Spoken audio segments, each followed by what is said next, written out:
سیرت کو جاننا گویا کہ اپنے نبی کو جاننا ہے۔ میں اکثر یہ بات کہا کرتا ہوں کہ آج کافر بھی آقا کی شان میں گستاخی اس لیے کرتا ہے کہ ہم نے اپنے نبی کا پورا تعارف نہیں کرایا۔ اگر تعارف ہوتا تو کوئی کافر بھی گستاخی نہ کرتا، چونکہ آقا تو رحمت للعالمین تھے۔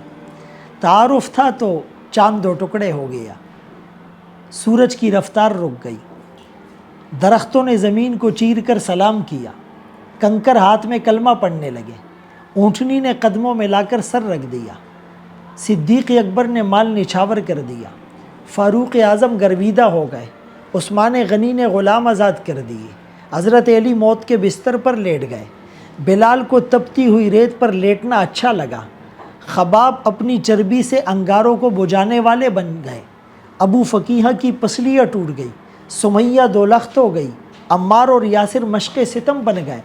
یعنی صحابہ نے اپنی اولادوں کو پیش کر دیا، کمر کو ڈھال بنا دیا، ہاتھ شل کروا دیے، دان توڑوا دیے نبی کی محبت میں۔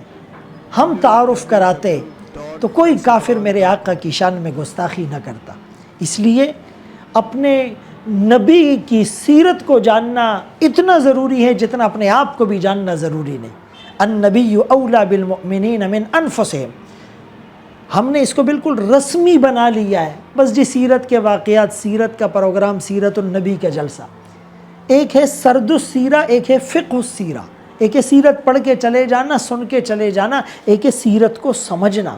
تو سیرت ہو اور سیریل وائز ہو، اپنی اولادوں کو پڑھائے، اپنی خواتین کو پڑھائے، اسکول کالجز یونیورسٹیز میں پڑھائے، پراپر اور منظم کانٹینٹ کے ساتھ پڑھائے، اور اس سیرت کو پڑھانے کے ساتھ ساتھ اس کو معاشرے میں اپلائی کیسے کرنا ہے، اور عہد حاضر کا لمس اس میں کیسے لانا ہے، اور ان واقعات کو آج کے حالات سے ریلیٹ کیسے کرنا ہے، لنک کیسے کرنا ہے، کنیکشن کیسے کرنا ہے، اور ایک ایک واقعے پر اگر ہم اپنی زندگی کو استوار کریں گے، ہماری دنیا روشن اور منور ہوتی چلی جائے گی۔